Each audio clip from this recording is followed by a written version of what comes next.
Hello, it's Senior Runner here again with rule number 2. Rule 2 for I can't do zone 2 running. Yes, we've already looked at posture. What do we want to look at next, guys? Oh, head is hurting.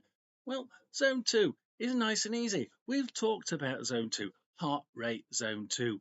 What about perceived effort? Perceived effort, or the zone that you're perceiving yourself to be in. For me personally, zone 1, no effort at all, not leaving the ground. I can talk away, I can carry on talking for ever and ever. Zone 2, however, is long connected sentences.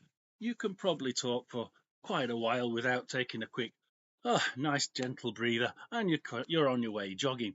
Zone 3. Zone 3 is where that long set of sentences start to become individual sentences. The end of zone 3, I tend to say we're starting to lose that sentence, and we're starting to get sentences chopped up in the middle. By the time we get to zone 4, we can work a few words here. We can put 2 or 3 words together. By the end of zone 4, we're probably on to one word, and then we have to have a breather. By zone 5, forget talking. We're concentrated on running. We're out there. We're going for it. The two are different, and they're different for everybody. They'll be different from you, they'll be different from me, they'll be different from everybody who's running. Go out there, have a little chat, even if it's to yourself and people are looking at you thinking you're a total idiot. Have a go. Think about what could I say. If you don't want to look at it, you don't want to talk to yourself, think it in your head. What could I do if I started talking to myself in my head? How far could I have gone before I had to stop and have a breather? When did I breathe in that thought? Right. As soon as you start going to that point where you can't just continuously talk and you're going into sentences before you go, oh God, I need a breath, you're back into zone 3. Because they're different ranges, you suddenly get that thought of, oh, I can actually run this at a nice low, gentle pace. So a couple of years ago when I couldn't run zone 2s unless I was doing a long, fast walk mixed with a couple of big, quick strides. Yes, what did I do? Oh, well, at what point do I actually go into sentences?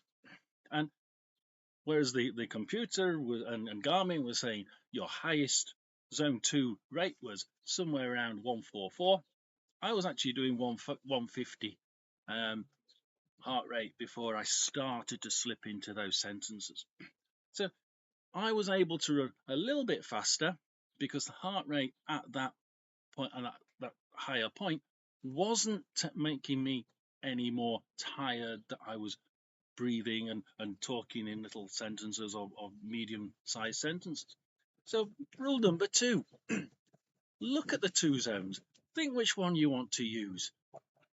Jot down the data, jot down the information, have a look after a run, but always take the same point of view. So if you're going to choose heart rate zones as set out by, for instance, my Garmin watch, then always use that. If you're going to use heart rate zones as far as what your perceived effort is, then always use that. So point number 2, guys, you don't have to use heart rate zone 2, perhaps by Garmin's calculation based on your maximum heart rate. You can use your own zones.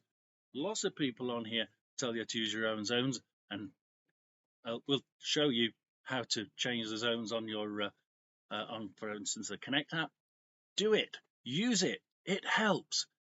Doing it to your heart, to your conceived effort, your perceived effort, will do the same trick. It will, because you're running at a lower effort, start to get the brain to think, I don't have to pump so much blood, I don't have to beat so hard, I can gently raise the heart rate level instead of going through the roof immediately, like we all do when we first start running. So, rule number 2, remember perceived effort. Really good rule. Try that one. It works.